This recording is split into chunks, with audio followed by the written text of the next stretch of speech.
돈 한 푼 못 내면서 사장님 대접 받을 줄 아세요? 며느리의 그 목소리가 아직도 귓가에 맴돕니다. 아들 앞에서, 제 앞에서 그렇게 또박또박 말하던 그 목소리가요. 그 순간 제 손은 도장 앞에서 멈춰버렸습니다. 70평생 단 한 번도 느껴보지 못한 무게가 그 작은 도장에 실려 있었습니다. 저는 올해 68입니다. 남편을 10년 전에 먼저 보냈고 아들 하나 키우느라 평생을 살았습니다. 제 전부였던 아들이 5년 전 결혼했을 때 저는 정말 행복했습니다. 이제 제 역할은 끝났구나. 이제는 편히 쉬어도 되겠구나 싶었습니다. 그런데 오늘 아들과 며느리가 찾아왔습니다. 평소와 달리 둘 다 정장을 차려입고 왔더군요. 아들은 제 손을 꼭 잡으며 말했습니다. 엄마, 저희 회사 확장하려고 하거든요. 대출 좀 받아야 하는데 연대보증인이 필요해요. 저는 그 말에 가슴이 철렁했습니다. 연대보증이요? 남편이 살아계실 때 친구 보증 한 번 잘못 썼다가 집까지 날릴 뻔했던 기억이 떠올랐습니다. 아들아, 연대보증은 안 돼. 그거 잘못되면 엄마가 다 갚아야 하는 거야. 그때 며느리가 끼어들었습니다. 어머님, 저희를 못 믿으세요? 저희가 망할 것 같아 보이세요? 그게 아니라, 그럼 뭐예요? 저희 체면 좀 세워주세요. 저희가 지금까지 어머님께 뭘 잘못했다고요? 아들도 거들었습니다. 엄마 사인만 하세요. 걱정하지 마세요. 제가 책임질게요. 서류를 보니 금액이 2억이었습니다. 2억이요. 제가 평생 모은 돈도 그만큼 안 됩니다. 손이 떨렸습니다. 아들아, 엄마가 생각할 시간을 좀. 그 순간이었습니다. 며느리가 아들에게 속삭이는 소리가 들렸습니다. 작게 말했지만 저는 분명히 들었습니다. 돈 한 푼 못 내면서 사장님 대접 받을 줄 아세요? 시간이 멈춘 것 같았습니다. 아들은 며느리를 말리지 않았습니다. 그저 제 얼굴만 뚫어지게 쳐다볼 뿐이었습니다.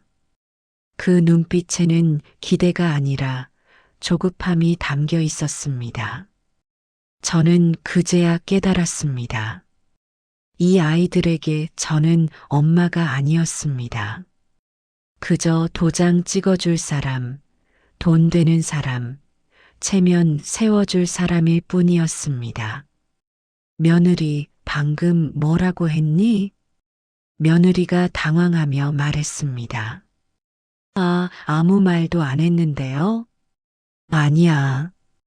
분명히 들었어. 돈 한 푼 못 내면서 사장님 대접 받을 줄 아냐고 했지? 아들이 황급히 변명했습니다. 엄마, 오해해요. 유진이가 무슨 그런 말을. 아들아, 엄마 귀가 아직 어둡지 않아. 저는 그 서류를 밀어냈습니다. 제 손은 떨리고 있었지만 제 목소리만큼은 단호했습니다. 이 도장은 못 찍어주겠구나. 며느리의 얼굴이 싸늘하게 식었습니다. 아들도 당황한 표정이었습니다. 엄마, 그럼 저희는 어떡해요? 이번 기회 놓치면 다시는. 아들아, 엄마가 평생 널 위해 살았어. 내가 원하는 건 뭐든 해줬지. 그런데 오늘 너희 며느리가 한 말, 그건 용서가 안 되는구나. 며느리가 화를 내며 일어섰습니다. 어머님, 저 그런 말 안 했어요. 오히려 어머님이 저희를 못 믿는 거 아니에요? 하지만 저는 이미 결심했습니다. 이 도장만큼은 절대 찍어줄 수 없다고요. 아들과 며느리가 나간 후 저는 한참을 그 도장을 바라봤습니다.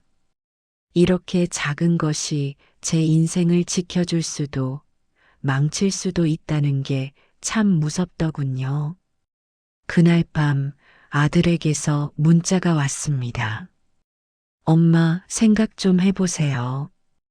이번 기회 정말 중요해요. 저는 답장하지 않았습니다. 대신 이런 생각이 들었습니다. 혹시 제가 지금까지 아들을 잘못 키운 건 아닐까요?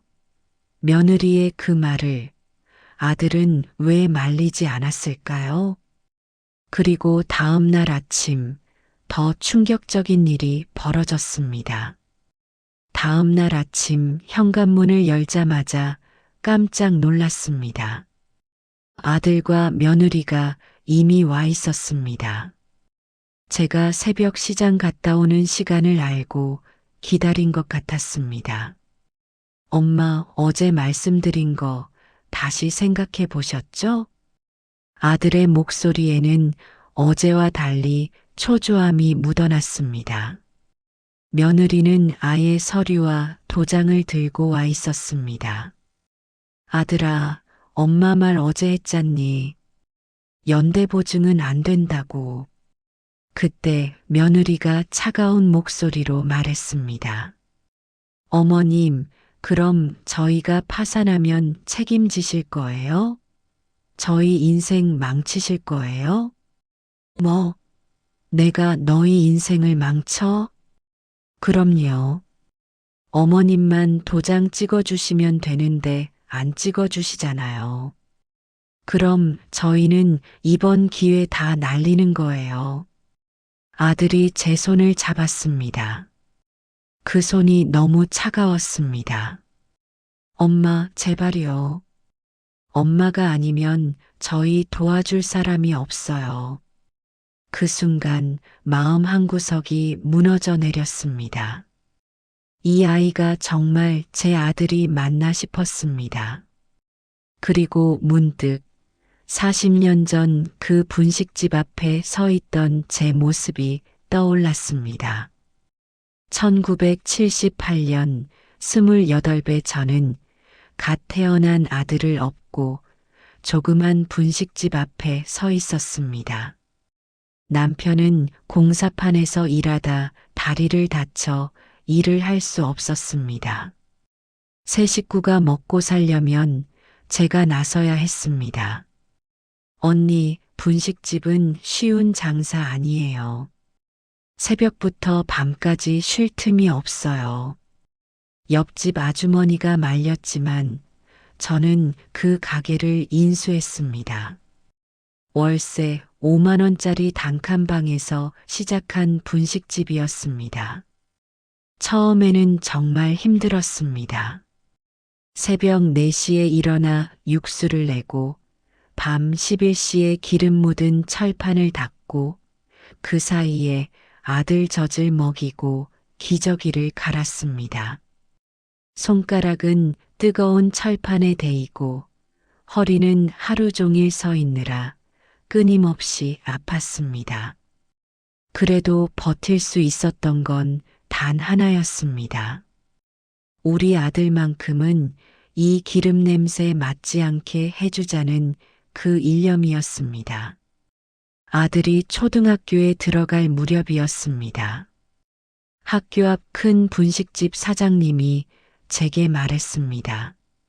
아주머니, 애가 학교 끝나면 여기 와서 떡볶이 먹고 가던데 엄마가 분식집 한다는 거 친구들한테 말 못하나 봐요. 가슴이 철렁했습니다. 집에 돌아와 아들에게 물었습니다. 아들아, 학교에서 친구들한테 엄마 얘기해? 아들이 고개를 떨궜습니다.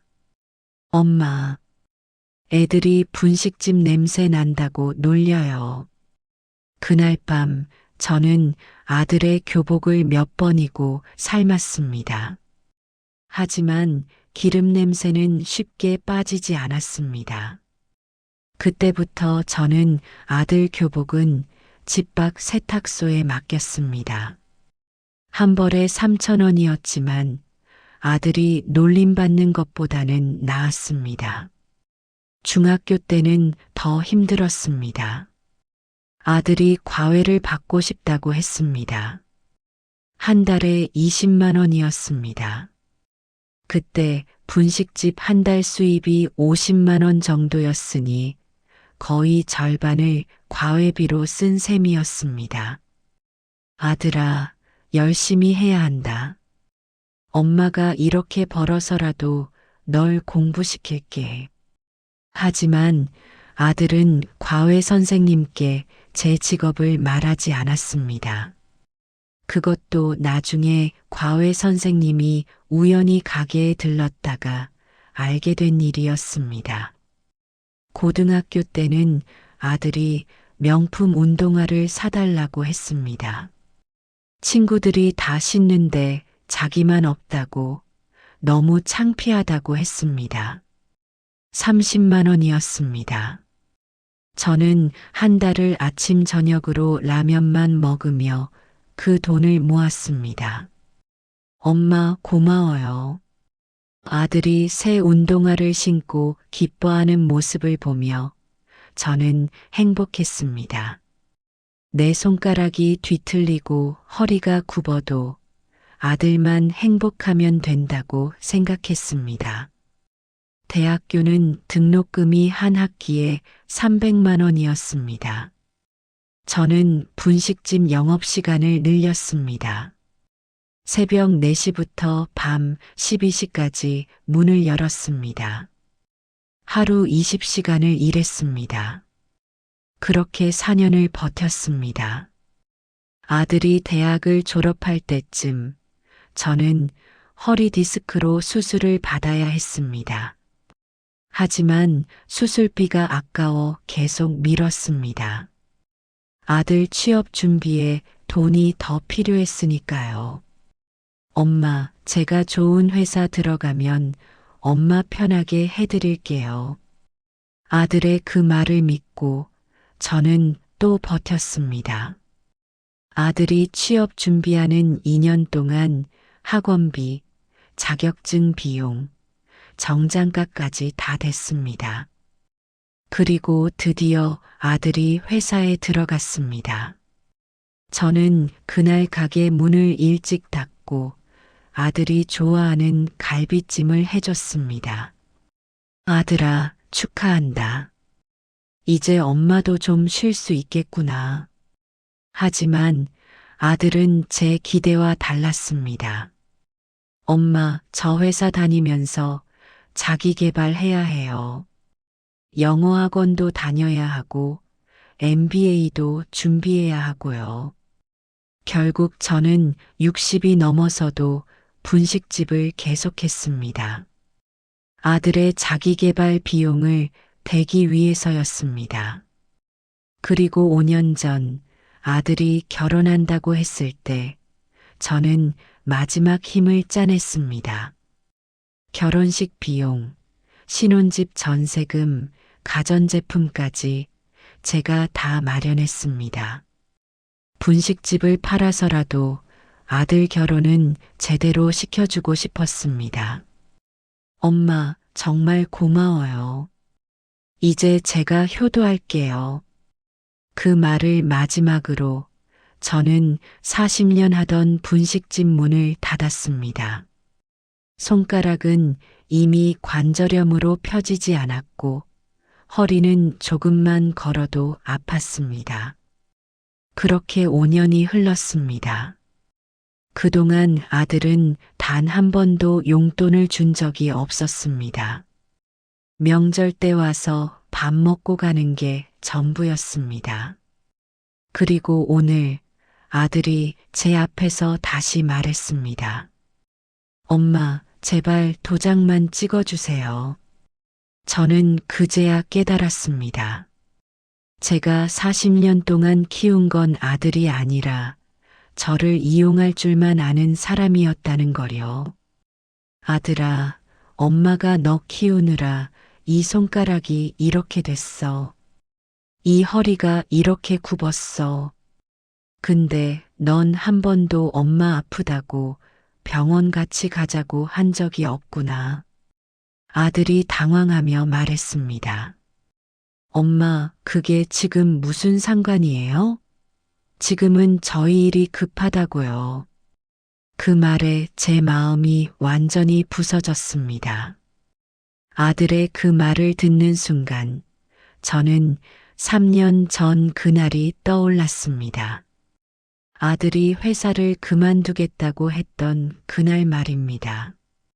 엄마, 저 회사 그만둘래요. 갑작스러운 말에 저는 깜짝 놀랐습니다. 그 회사에 들어가려고 얼마나 고생했는데 겨우 5년 다니고 그만둔다니요. 아들아, 무슨 일 있니? 회사에서 뭐라고 했어? 아니에요. 저 이제 제 사업하고 싶어요. 카페 차리려고요. 카페요? 저는 순간 어안이 벙벙했습니다. 아들아, 카페가 얼마나 힘든 장사인지 아니? 엄마가 40년 장사해봐서 아는데, 엄마는 옛날 사람이라 몰라요. 요즘은 달라요. 부모님 도움받아 창업하는 거 다 그래요. 제 친구들 부모님들은 다 도와주시던데요. 그 말에 가슴이 뜨끔했습니다. 다른 부모들은 다 도와준다는데 저만 못 도와주는 건가 싶었습니다. 얼마나 필요한데? 1억 2천이요. 권리금이랑 인테리어, 기계 사는데 필요해요. 1억 2천이요. 저는 그 순간 머릿속이 하얘졌습니다. 제가 분식집 40년 하면서 모은 돈이 딱 그만큼이었습니다. 아들아, 그건 엄마 노후 자금인데. 엄마, 제가 잘 되면 다 드릴게요. 저 이번에 정말 잘할 자신 있어요. 며느리도 같이 하기로 했어요. 며느리가 거들었습니다.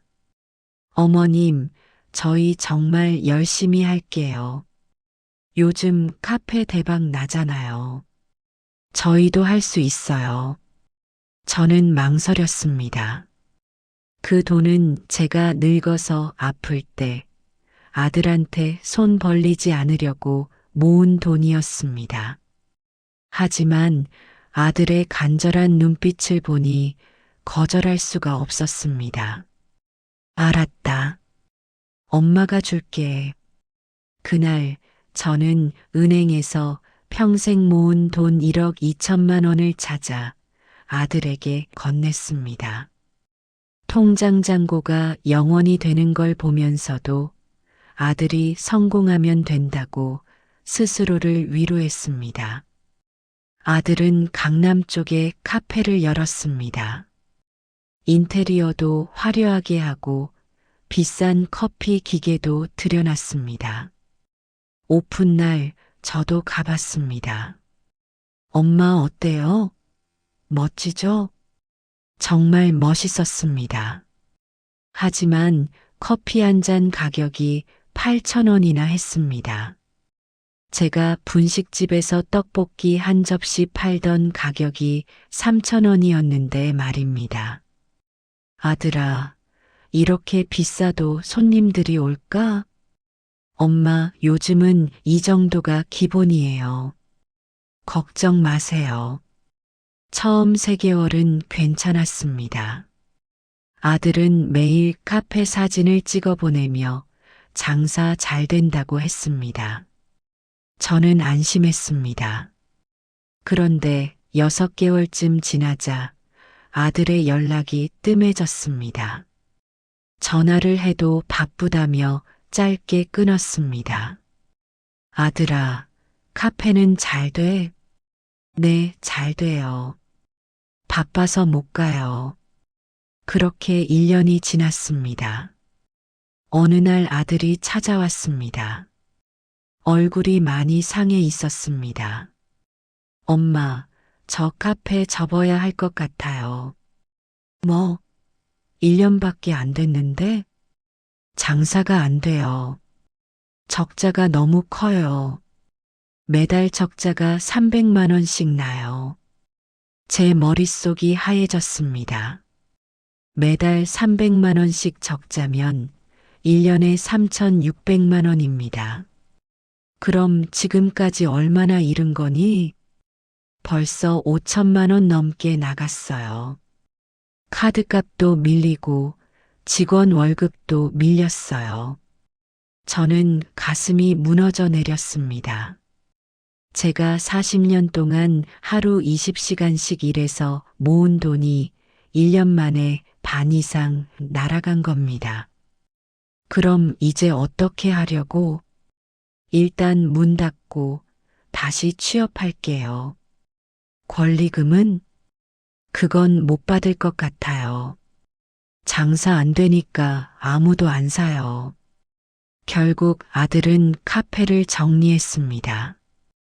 권리금 한 푼 못 받고 남은 집만 들고 나왔습니다. 제 1억 2천만 원은 그렇게 사라졌습니다. 엄마, 죄송해요. 아들이 고개를 숙이며 사과했습니다. 하지만 그 말이 무슨 소용이 있겠습니까? 이미 돈은 다 날아간 뒤였습니다. 괜찮다. 엄마가 더 벌면 되지. 하지만 저는 이미 65이었습니다. 몸도 성한 데가 없었습니다. 다시 장사를 할 수도 없는 나이였습니다. 그때부터 저는 기초생활수급자 신청을 했습니다. 평생 남한테 손 벌리지 않고 살았는데 노년에 국가 지원을 받게 된 겁니다. 매달 50만 원으로 근근히 살아가기 시작했습니다. 아들은 다시 취업했지만 저를 도와주지 않았습니다. 가끔 명절에 와서 밥 먹고 가는 게 전부였습니다. 아들아, 엄마 생활비가 좀 빠듯한데. 엄마, 저도 카페 접으면서 빚이 많아요. 좀만 기다려주세요. 그렇게 3년이 흘렀습니다. 아들은 여전히 한 푼도 주지 않았습니다. 오히려 며느리가 명품 가방을 들고 다니고 해외여행을 다녀온다는 소식만 들렸습니다. 그리고 오늘 그 아들이 제 앞에서 다시 도장을 찍으라고 하고 있습니다. 2억이나 되는 연대보증을 말입니다. 아들아, 3년 전에 엄마가 준 1억 2천은 어떻게 된 거니? 아들이 눈을 피했습니다. 그건 이미 다 쓴 거잖아요. 엄마는 그 돈으로 지금 50만 원으로 살고 있어. 근데 넌 며느리랑 해외여행 다녀왔더구나. 며느리가 발끈했습니다. 그게 어머님이랑 무슨 상관이에요? 저희 번 돈으로 간 건데요. 저는 더 이상 참을 수가 없었습니다. 나가거라. 너희 둘 다 이 집에서 나가. 그런데 그때 며느리가 뭔가를 꺼내 들었습니다. 그건 제가 예상도 못한 것이었습니다. 며느리가 꺼낸 건 카페 계약서였습니다. 그것도 새로운 카페 계약서였습니다. 어머님, 저희 이미 새 카페 계약했어요. 계약금도 냈고요. 저는 믿을 수가 없었습니다.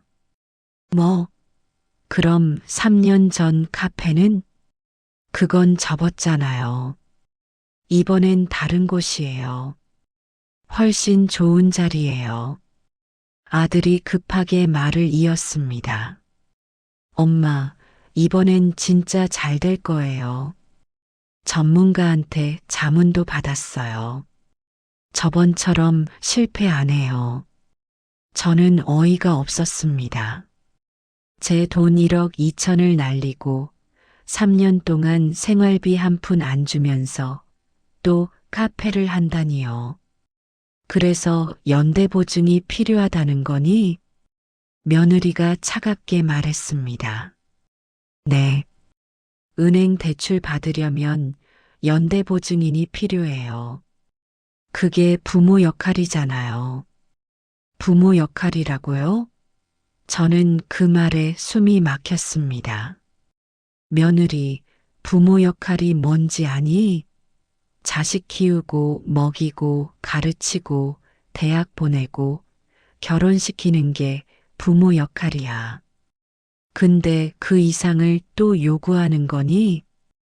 어머님도 참 그러시네요. 요즘 부모들은 다 자식 창업 도와줘요. 저희 친구 부모님들은 건물도 사주시던데요. 저는 그제야 알았습니다. 이 아이는 저를 엄마가 아니라 돈으로만 보고 있다는 걸요. 아들아, 너는 어떻게 생각하니? 아들이 망설이다가 말했습니다. 엄마, 저도 이번이 마지막 기회예요. 제발 한 번만 더 도와주세요. 마지막 기회라고요? 3년 전에도 똑같은 말을 했습니다. 안 돼. 엄마는 더 이상 못 도와준다. 며느리가 비웃듯 말했습니다. 어머님, 어차피 어머님 재산도 별로 없잖아요. 그냥 이름만 빌려주시면 돼요. 그 순간 저는 이 아이들이 제가 기초생활수급자라는 걸 알고 있다는 걸 깨달았습니다. 재산이 없으니 나중에 책임질 것도 없다고 생각한 거죠. 너희들 정말 무섭구나. 두 사람을 내보낸 후 저는 한참을 울었습니다. 제가 평생을 바쳐 키운 아들이 이런 사람이 된 게 너무 슬펐습니다. 그런데 일주일 후 더 충격적인 일이 벌어졌습니다. 아들과 며느리가 정말로 카페를 시작한 겁니다. 제 연대 보증 없이도 어떻게든 대출을 받아낸 모양이었습니다. 엄마 도움 없어도 저희 할 수 있어요. 아들이 오기 섞인 목소리로 전화했습니다. 저는 마음 한편으로 다행이라고 생각했습니다. 제 도장 없이 시작했으니 나중에 실패해도 제게는 피해가 없을 테니까요. 하지만 제 예상은 너무 순진했습니다. 카페 오픈 3개월 후 아들이 또 찾아왔습니다. 얼굴이 말이 아니었습니다. 엄마, 장사가 너무 안 돼요. 그럼 어쩔 수 없지. 일찍 접어. 아니에요. 지금 접으면 계약금이랑 인테리어비 다 날려요. 5천만 원이에요. 제 가슴이 철렁했습니다. 또 5천만 원을 날린다고요? 그래서 어쩌려고? 운영자금이 좀 더 필요해요. 마케팅도 하고 메뉴도 바꾸고 하면 손님이 올 것 같아요. 얼마나 필요한데? 3천만 원이요. 저는 고개를 저었습니다. 아들아, 엄마한테 돈 없어. 매달 50만 원으로 살잖니. 알아요. 그래서 대출을 받으려고요. 근데 연대보증이니. 또 연대보증이었습니다. 저는 단호하게 거절했습니다. 안 돼. 그건 절대 안 돼. 아들은 그날 이후로 한 달 동안 연락을 끊었습니다. 그러다가 어느 날 갑자기 찾아왔습니다. 엄마, 카페 접었어요. 그래, 그게 잘한 거야. 근데 문제가 생겼어요. 아들의 목소리가 떨리고 있었습니다. 무슨 문제? 권리금 받기로 한 사람이 사기꾼이었어요. 계약금 받고 잠적했어요. 저는 어안이 벙벙했습니다. 얼마를 당한 건데? 2천만 원이요. 그리고 카페 정리하면서 밀린 월세랑 직원 월급까지 합치면 3천만 원이 더 필요해요. 결국 또 5천만 원이 날아간 겁니다. 이번에도 제 1억 2천 중에서 또 반이 사라진 거나 다름없었습니다. 아들아, 그럼 이제 어떻게 할 거니? 저 지금 빚이 8천만 원이에요. 카드값도 밀리고 은행 대출도 연체됐어요. 제 머릿속이 하얘졌습니다. 8천만 원이요?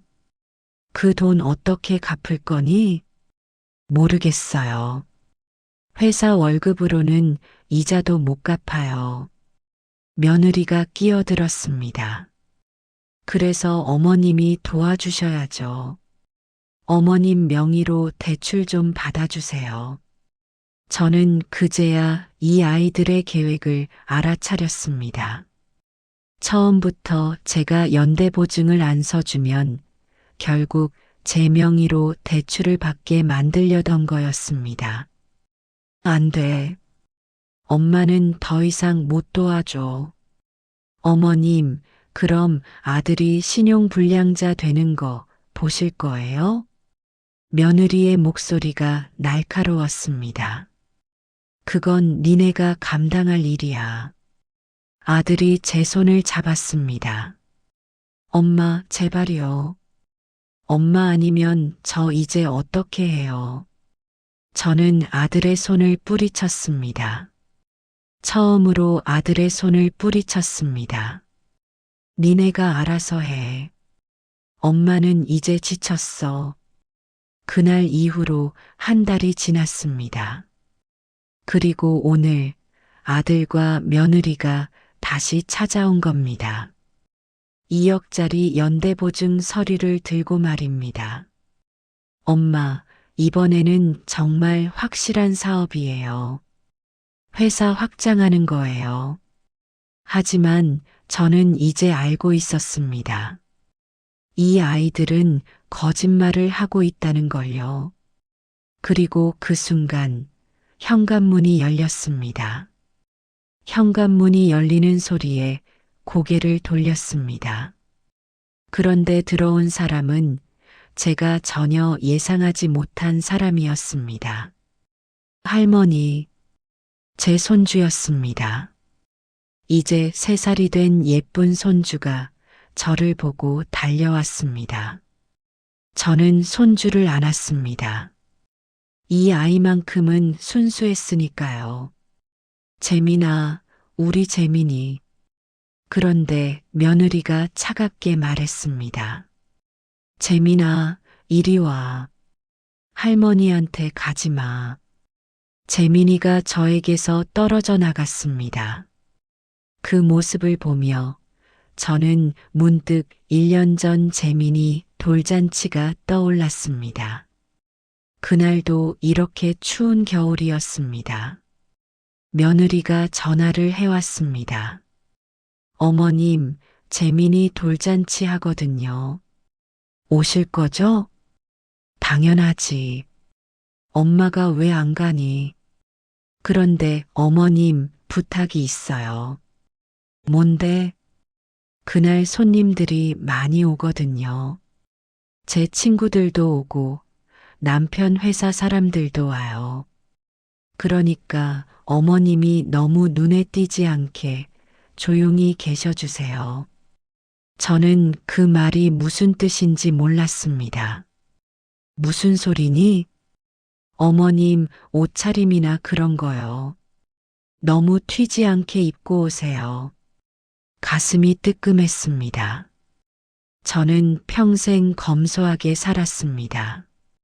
비싼 옷 한 번 사본 적 없이 시장에서 파는 옷만 입고 살았습니다. 알았어. 엄마가 조심할게. 저는 돌잔치 전날 시장에 가서 제일 깨끗해 보이는 옷을 샀습니다. 5만 원짜리 검정색 바지에 베이지색 스웨터였습니다. 제게는 큰 지출이었지만 손주 돌잔치니까 그 정도는 해야 한다고 생각했습니다.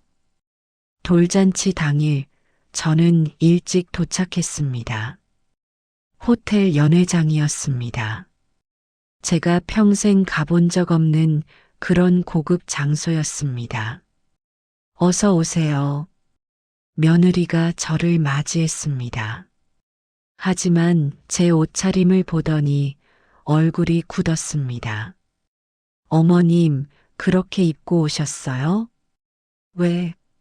이거 새로 산 건데. 에휴, 됐어요. 그냥 구석 자리에 앉아 계세요. 며느리가 저를 제일 구석 테이블로 안내했습니다. 주변에는 아무도 없는 자리였습니다. 손님들이 하나둘 모이기 시작했습니다. 모두들 화려하게 차려입고 왔더군요. 여자들은 명품 가방을 들고 남자들은 말끔한 정장을 입고 있었습니다. 저는 제 옷차림이 초라하게 느껴졌습니다. 시장에서 산 5만 원짜리 옷이 너무 부끄러웠습니다. 돌잔치가 시작되고 며느리가 마이크를 잡았습니다. 오늘 저희 재민이 돌잔치에 와주셔서 감사합니다. 특별히 저희 가족을 소개하고 싶어요. 며느리가 자기 부모님을 소개했습니다. 며느리 아버지는 큰 회사 임원이고 어머니는 유명한 피아니스트라고 했습니다. 모두들 박수를 쳤습니다. 그리고 아들을 소개했습니다. 그리고 제 남편 민수예요. 훌륭한 남편이자 아빠예요. 아들이 무대에 올라가 인사했습니다. 저는 가슴이 뿌듯했습니다. 제가 40년 키운 아들이 저렇게 멋있게 자랐다는 게요. 그런데 며느리가 저를 소개하지 않았습니다. 마이크를 내려놓으려는 순간 며느리 친구 하나가 물었습니다. 유진아, 근데 시어머니는 어디 계셔? 며느리가 저를 가리키며 말했습니다. 아, 저기 계세요. 저분이 시어머니예요. 그리고 며느리가 친구들에게 작게 속삭이는 소리가 들렸습니다. 촌스러워서 깜짝 놀라실 거예요. 평생 분식집 하셨대요. 친구들이 웃었습니다. 저를 보며 웃었습니다. 저는 얼어붙었습니다. 제 몸이 그 자리에 박힌 것 같았습니다. 며느리가 계속 말했습니다. 제가 얼마나 고생하는지 아세요? 명절 때마다 오시면 선물도 싸구려만 사오시고 손주한테도 돈 한 푼 안 주시고. 저는 눈물이 났습니다. 하지만 참았습니다. 손주 돌잔치에서 울 수는 없었으니까요. 저는 아들에게 눈으로 신호를 보냈습니다. 아들아, 엄마 좀 도와줘. 저 말 좀 막아줘. 하지만 아들은 저를 외면했습니다. 그리고 돌잔치가 끝날 무렵 제가 화장실에 가려고 자리에서 일어났습니다. 그때 며느리가 큰 소리로 말했습니다. 어머님, 어디 가세요? 모든 사람들이 저를 쳐다봤습니다.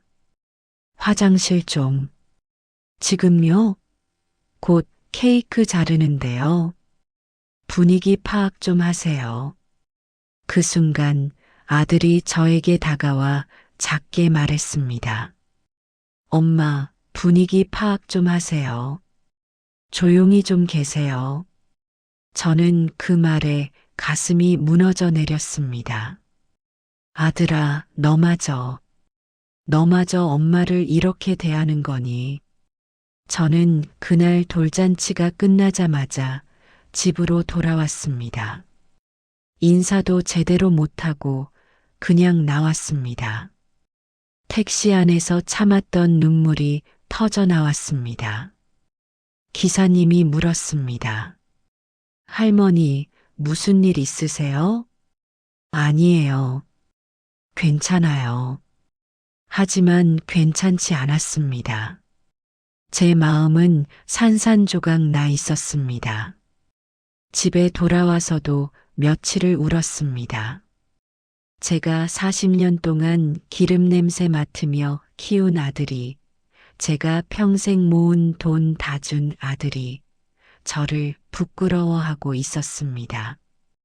그 후로 저는 돌잔치 이후 손주를 단 한 번도 보지 못했습니다.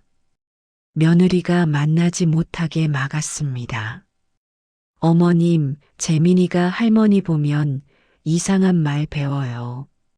당분간 만나지 마세요. 그렇게 1년이 지났습니다.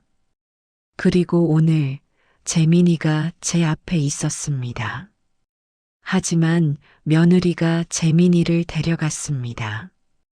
재민아, 할머니한테 가지 마. 할머니는 나쁜 사람이야.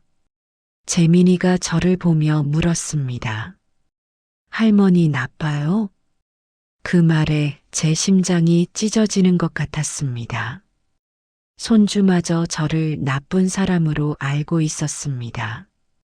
그때 아들이 말했습니다. 엄마, 그래서 오늘 왔어요. 재민이 교육비 때문에 돈이 필요해요. 그래서 연대보증. 저는 더 이상 들을 수가 없었습니다. 저는 아들을 똑바로 쳐다봤습니다. 네. 영어 유치원 보내려고요. 한 달에 200만 원이에요.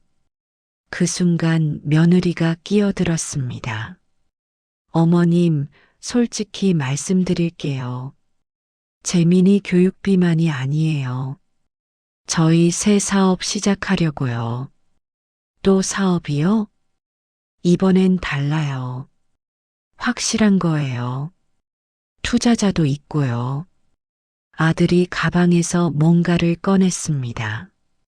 서류 뭉치였습니다. 엄마, 이미 계약 다 했어요. 이제 은행 대출만 받으면 돼요.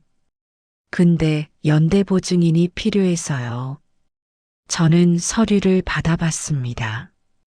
그런데 깜짝 놀랐습니다. 연대보증인 란에 제 이름이 이미 인쇄되어 있었습니다. 이게 뭐니? 내가 언제 동의했다고 내 이름을 넣어? 며느리가 태연하게 말했습니다. 어차피 어머님이 해주실 거잖아요. 미리 준비한 거예요. 미리 준비했다고? 네. 시간이 없어서요. 오늘 은행 가서 도장만 찍으면 돼요. 저는 화가 치밀어 올랐습니다. 이 아이들은 제 동의도 없이 제 이름을 마음대로 썼습니다. 안 돼. 엄마는 안 간다. 아들이 급하게 말했습니다. 엄마, 이 시 약속이에요. 지금 안 가면 대출 못 받아요. 그래서 어쩌라고? 엄마는 안 간다니까. 며느리가 재민이를 안았습니다. 어머님, 이 아이 생각 안 하세요? 할머니 때문에 아빠가 파산하면 재민이는 어떻게 돼요? 그 말에 제 가슴이 찢어졌습니다. 손주를 볼모로 잡다니요. 재민이는 너희가 키우는 거야. 엄마랑 상관없어. 정말 그렇게 생각하세요? 할머니면서 손주 신경도 안 쓰세요? 저는 더 이상 참을 수가 없었습니다. 알았어. 은행은 가주지. 대신 엄마가 판단해서 결정할게. 아들이 기뻐하며 말했습니다. 엄마, 감사해요. 그럼 빨리 가요. 우리는 택시를 타고 은행으로 갔습니다. 택시 안에서 아들과 며느리는 계속 제게 말했습니다. 엄마, 이번엔 진짜 확실해요. 어머님, 저희 믿으셔야죠. 하지만 저는 대답하지 않았습니다. 창밖만 내다봤습니다. 은행에 도착했습니다. 직원이 저희를 맞이했습니다. 어서 오세요. 민수님, 준비 다 되셨죠? 네. 저희 어머니 모시고 왔어요. 직원이 저를 보며 공손하게 인사했습니다. 어머님, 감사합니다. 아드님을 정말 사랑하시나 봐요. 저는 씁쓸하게 웃었습니다. 사랑이요? 이게 사랑인가요? 직원이 서류를 꺼냈습니다. 여기 보증일란에 서명하시고 도장 찍으시면 됩니다. 금액은 2억이고요. 기간은 5년입니다. 2억이요. 5년이요. 만약 아들이 못 갚으면 저는 70이 넘은 나이에 2억을 갚아야 합니다. 혹시 못 갚으면 어떻게 되나요? 연대보증인이신 어머님께서 대신 갚으셔야 합니다. 제가 돈이 없으면요? 그럼 어머님 재산이 압류됩니다. 저는 웃음이 나왔습니다. 제 재산이요? 저는 기초생활수급자입니다. 재산이라고는 월세 사는 집 보증금 500만 원이 전부입니다. 저는 재산이 없어요. 직원이 당황했습니다. 그럼 어머님께서 보증을 서시는 게 며느리가 끼어들었습니다. 괜찮아요. 저희가 갚을 거예요. 어머님 명의만 빌리는 거예요. 저는 그제야 깨달았습니다. 이 아이들은 제가 재산이 없으니까 나중에 못 갚아도 제게 피해가 안 간다고 생각한 거였습니다. 그러니까 저를 이용만 하고 책임은 지지 않겠다는 거였죠. 직원이 서류를 제 앞에 내밀었습니다. 여기 서명하시고 도장 찍으시면 됩니다. 저는 가방에서 도장을 꺼냈습니다. 이 도장이 제 인생을 지켜줄 수도 망칠 수도 있습니다. 손이 떨렸습니다. 도장을 들고 서류 위에 가져갔습니다. 그 순간 며느리의 얼굴이 보였습니다. 며느리는 웃고 있었습니다. 그런데 그 웃음이 이상했습니다. 승리한 것 같은, 저를 무시하는 것 같은 그런 웃음이었습니다. 그리고 며느리의 눈빛이 보였습니다. 그 눈빛은 말하고 있었습니다. 당신은 쓸모없어. 그래도 이렇게 써먹어 주는 거야. 그 순간 저는 도장을 내려놨습니다. 엄마는 이제 너희 보증 안 선다. 시간이 멈춘 것 같았습니다. 아들의 얼굴이 멍해졌습니다. 며느리의 입이 굳었습니다. 직원도 당황했습니다. 엄마, 뭐라고요? 안 한다니까.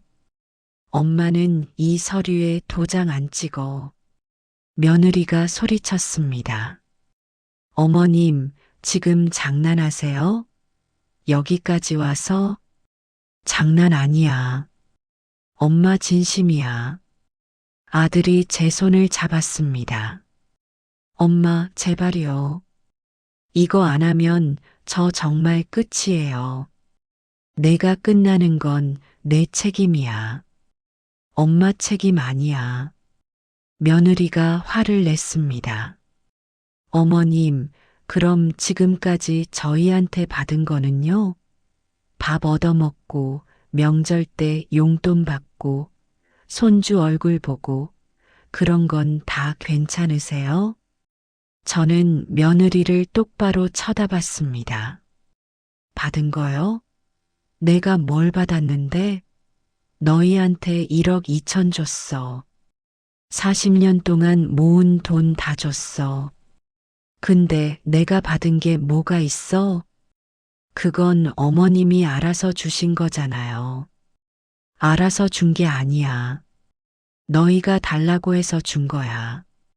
근데 지금 또 2억을 요구하는 거잖아. 아들이 울먹였습니다. 엄마, 저 정말 힘들어요. 도와주세요. 아들아, 넌 이제 어른이야. 내 인생은 내가 책임져야 해. 저는 자리에서 일어났습니다. 직원에게 고개를 숙였습니다. 죄송합니다. 저는 이만 가보겠습니다. 어머니, 가지 마세요. 아들이 저를 붙잡으려 했지만 저는 뿌리쳤습니다.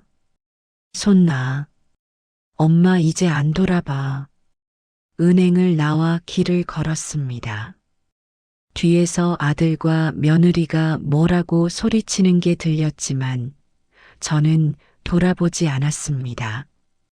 집으로 돌아오는 길, 저는 혼잣말을 했습니다. 내 인생의 보증은 내가 선다. 이제부터는 내가 나를 지킨다. 그리고 다짐했습니다. 제가 잃어버린 것들을 반드시 되돌려 받겠다고요. 집으로 돌아온 후 저는 며칠 동안 잠을 이루지 못했습니다. 눈을 감으면 며느리의 그 눈빛이 보였습니다. 아들의 그 차가운 목소리가 들렸습니다. 하지만 밤을 새우며 생각했습니다. 저는 이대로 당하고만 살 수는 없다고요.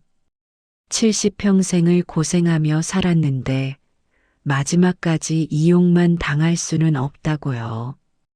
그래서 저는 조용히 계획을 세웠습니다.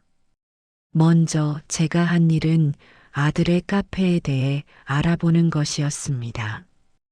아들이 정말 사업을 제대로 하고 있는지 아니면 또 거짓말을 하고 있는지 확인하고 싶었습니다. 저는 아들의 카페가 있다는 곳으로 갔습니다.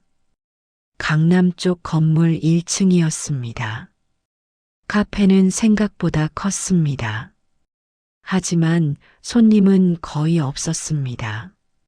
저는 카페 맞은편 벤치에 앉아서 하루 종일 지켜봤습니다. 오전 10시부터 오후 6시까지 들어간 손님이 고작 20명 정도였습니다. 이렇게 장사가 안 되는데 어떻게 월세를 내고 직원 월급을 주고 대출을 갚겠습니까? 그날 저녁 저는 카페 건물 관리실로 갔습니다. 관리실 아주머니가 반갑게 맞아주셨습니다. 할머니, 무슨 일이세요? 저기 1층 카페 있잖아요. 혹시 건물주 연락처 알 수 있을까요? 왜요? 무슨 일 있으세요? 사실 제가 카페 사장 어머니예요. 아들이 건물주님께 폐를 끼치는 것 같아서요. 아주머니가 한숨을 쉬었습니다. 아이고 어머니. 그 카페 월세 2달째 밀렸어요. 건물주님이 엄청 화나셨어요. 제 예상이 맞았습니다. 아들은 거짓말을 했습니다. 새 사업이 잘 된다고 했지만 월세도 못 내고 있었던 겁니다. 건물주님 전화번호 좀 알려주실 수 있을까요? 아주머니가 망설이다가 번호를 알려줬습니다. 저는 그 자리에서 건물주에게 전화했습니다. 여보세요. 저는 1층 카페 사장 어머니입니다. 아, 어머니. 혹시 월세 주러 오셨어요? 아니요. 사실 말씀드릴 게 있어서요. 제 아들이 지금 은행 대출도 제대로 못 갚고 있어요. 카드값도 밀려 있고요. 미리 조치 안 하시면 건물주님도 더 큰 피해 보실 것 같아요. 건물주가 놀라며 물었습니다. 그게 정말인가요? 네. 며칠 전에 은행에서 2억 대출 받으려고 했는데 실패했어요. 그만큼 신용도 안 좋다는 거죠. 아이고, 큰일이네요.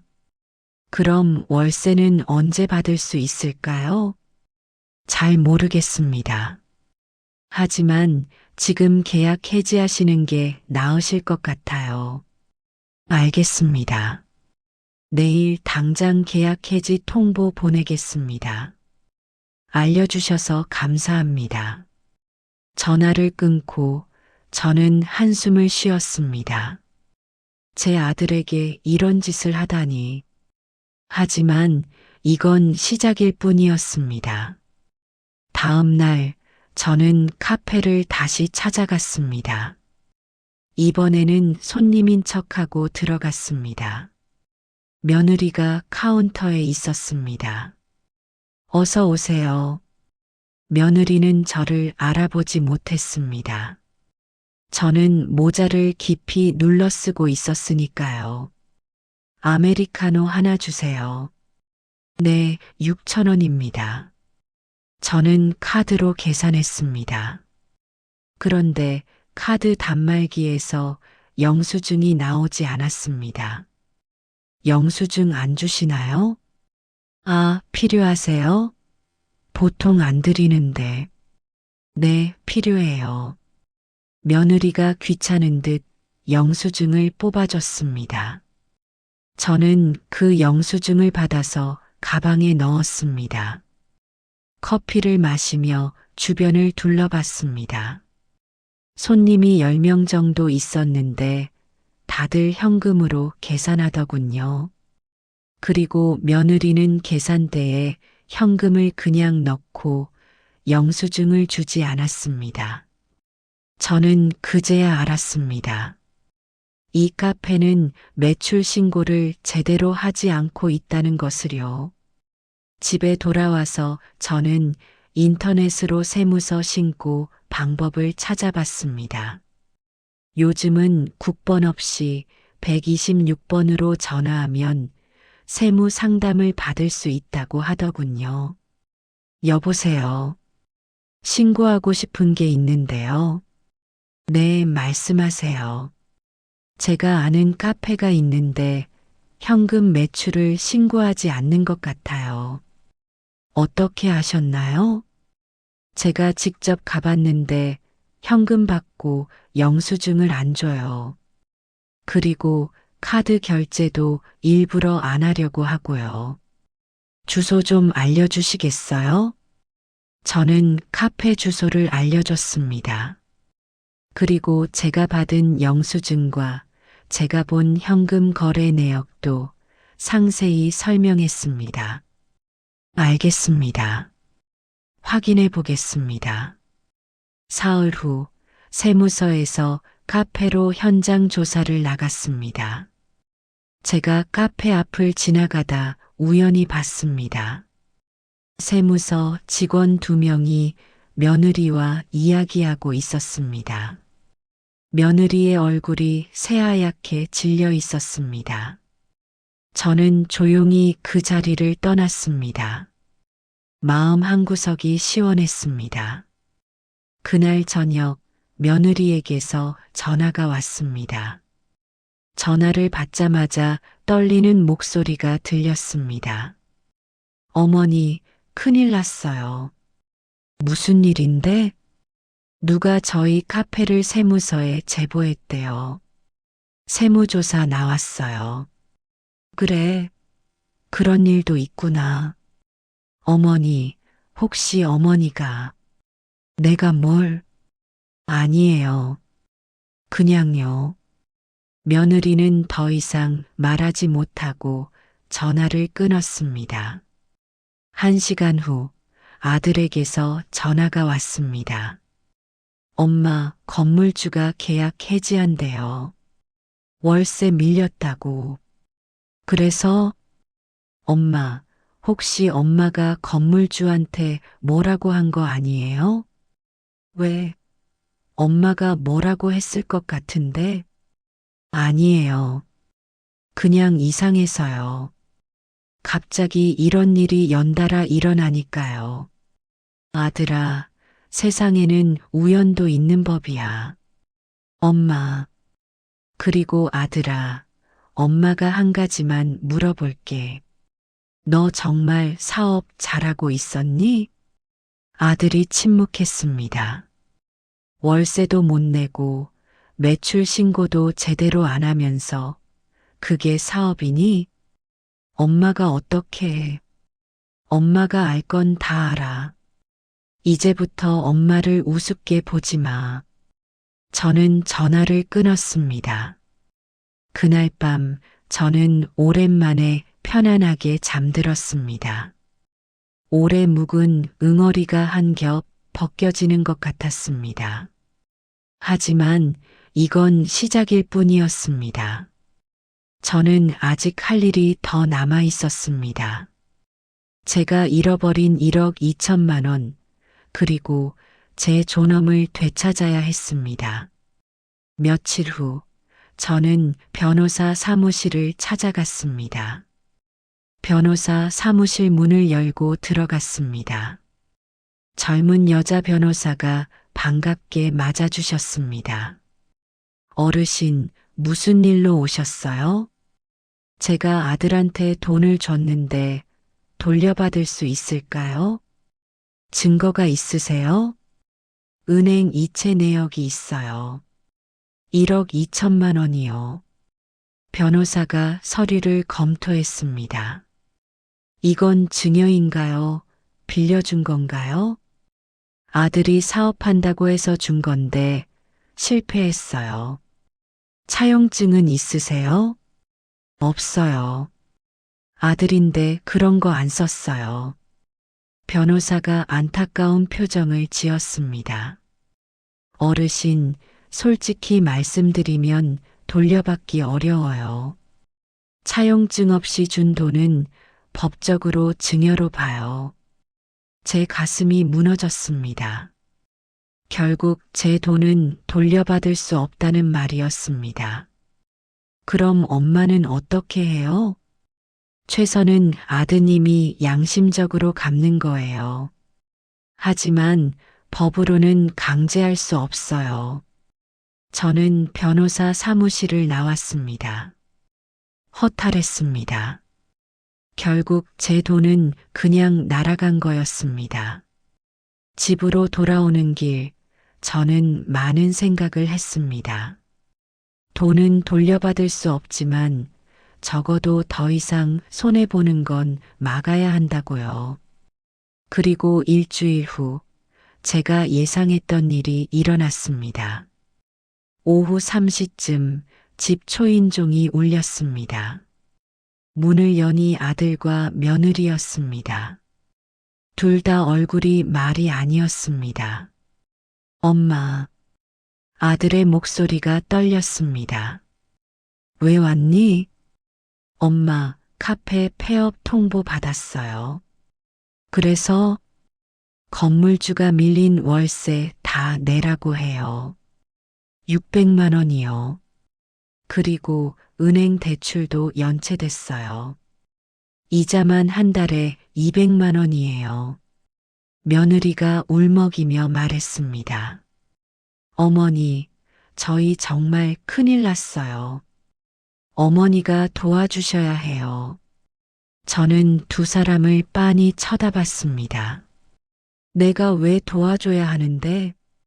어머니, 아니면 저희 신용불량자 돼요. 집도 빼앗길 수 있어요.